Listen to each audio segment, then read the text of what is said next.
Many fans are confused with Chelsea's erratic spending under Todd Boehly, and quite understandably so. Just how are Chelsea getting round financial fair play? In the first season of Boehly's ownership, Chelsea broke the British transfer record, spent more money than Chelsea have done in any season before, and spent the most by any Premier League club in a single season. In doing so, they spent more in January transfer window than the rest of Europe's top 5 leagues combined. They broke the crazy figure of £328 million that Manchester City set in 2017-18 by nearly doubling that spend. Today, we'll explain just how they're not breaking the FFP rules. For nearly 20 years, Chelsea have lost more money than any football club in world history, reshaping English football to what we know it as now. It has come with plenty of success. 5 league titles and 2 Champions League trophies, adding up to a total of 21 major trophies since 2004. However, most of that spending was made before financial fair play was introduced, with Chelsea's globalisation locked in when spending and profit rules were enforced. For the majority of the 21st century, Roman Abramovich swallowed the losses incurred by the Blues, even providing an interest-free loan of £1.5 billion to ensure the successful day-to-day running of the club. Chelsea fans were generally happy with the Russian, but when sanctions were placed on the oligarch following the invasion of Ukraine, Roman was forced to put the club up for sale after his assets were frozen. Enter a consortium led by American investor Todd Boehly. There are many restrictions imposed by different governing bodies and competitions, who all have unique rules and regulations. The media and fans in England tend to group these all together as FFP. Financial fair play actually refers solely to the Premier League's profit and sustainability rules, which dictate that teams cannot incur losses of more than £105 million over the 3-year period, excluding what the league calls virtue spending. This may include areas such as infrastructure, women and youth teams, community projects and charity work. These rules were also softened at the turn of the decade due to the impact on revenues caused by the COVID-19 pandemic. But these areas are not relevant to Chelsea's lavish spending spree in 2022-2023 season.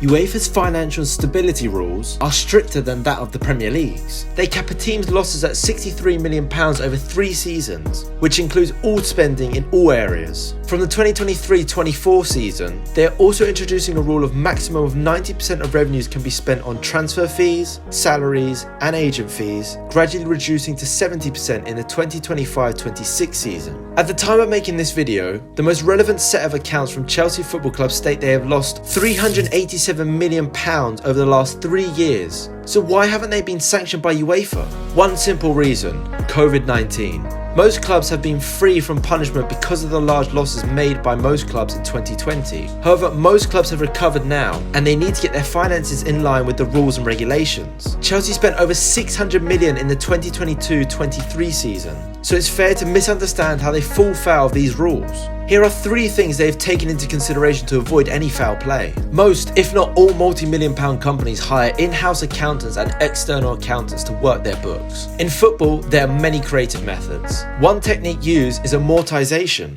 This is where costs are spread over a number of years rather than a one-off fee. Most clubs operate this technique as most players are bought in installments or trigger certain bonuses. In reality, even if a club pay the full fee up front, they will still stage the cost out in accountants over a period of years. Chelsea reportedly paid £62 million upfront for Mudryk, which could potentially rise to £88 million. Offered a huge 8.5-year contract at £100,000 a week, the total cost could be in the region of £130 million. In the books, this could be written as a low £10 million a year. This may look like rule breaking, but it's simply a loophole many clubs use to dodge financial fair play sanctions. Chelsea have taken it to a whole new level with super long contracts. Madueke's £30 million signing could go in the books as £3 million a year. Enzo Fernandez's record-breaking signing made a measly £15 million a year. Of the 15 signings made by Todd in his first season, 9 of them are 6-year contracts or longer. However, this can work both ways for Chelsea. If the players turn into a huge star, they can place a price tag and potential high-earning sale from them. On the flip side, if the player flops, they'll have a high-cost asset committed to the club for nearly a decade. One factor definitely in Chelsea's favour is that they generate a lot of revenue from academy products. They sold Tomori for £25 million, Tammy Abraham for £34 million, and Mark Gay for £18 million. Add them to loan fees they receive, Chelsea took in £210 million from 2015 to 2022. They have also had a great time when it comes to selling their players. Chelsea stars such as Eden Hazard, Oscar and Diego Costa all saw fruitful lumps of cash, with all three failing to perform to the same level after leaving. All in all, the club have made nearly £700 million in revenue from player sales alone over a 10-year period, more than double any other Premier League club. The beauty of this, however, is that the income is not spread out over years, as done with player signings. They can be put straight into the profit and loss account to offset other costs. At the time of Todd Boehly's arrival, Chelsea's wage bill was the fourth highest in the Premier League behind Man City, Liverpool and Manchester United. This is following the exit of several high owners at the club such as Antonio Rudiger, Andres Christensen, Timo Werner, Danny Drinkwater, Ross Barkley and Michy Batshuayi. They've also loaned out several players such as Lukaku and Hudson-Odoi, pinching thousands off the weekly wage bill, and in return started to feature more young stars who will be paid more favourable salaries in the eyes of the accountants. This gives Boehly and his co-owners plenty of wiggle room to expand costs, which it seems they have certainly done this year. The loopholes Chelsea have jumped through here to avoid FFP sanctions will not be around forever. Because of the blatant misuse of this, it's likely that UEFA and the Premier League will act quickly. It's already been reported that UEFA will implement a rule from summer 2023 that clubs will only be able to spend transfer fees over a 5-year period. No more 8-year contracts. Sorry. This rule will not be applied retrospectively, so only benefits Chelsea. When rules are changed, however, clubs will be likely to spend hours on the notes to find new and existing loopholes that will allow them to spend over their means. Breaking down the top Chelsea transfers in the 2022-23 season, they look like this. Enzo Fernandez, 106.8 million transfer fee, 12.5 million in the books. Mudryk, 88.5 million, is down as 10 million. Wesley Fofana, £75 million, is down as 10.7 million. Marc Cucurella, £60 million, down as 10 million. Raheem Sterling, £47 million, down as 9 million. Badiashile, £35 million, down as 4.7 million. Koulibaly, £33 million, down as 8 million. Madueke, £29 million, down as less than 4 million.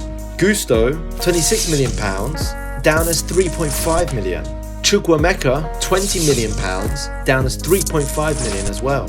And that doesn't include wages, bonuses, transfer fees and more.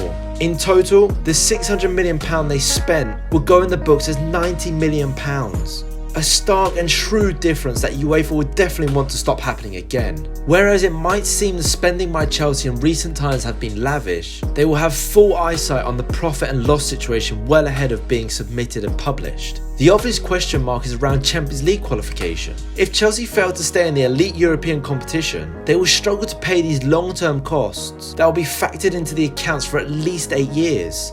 It also begs the question, how will their finances look in 5 years' time? The most surprising element of Boehly's spending is the unexpected nature of it. Do you think this method of FFP is fair? We'd love to hear your thoughts in the comments. And as always, thanks for watching. We're always here to give you sport.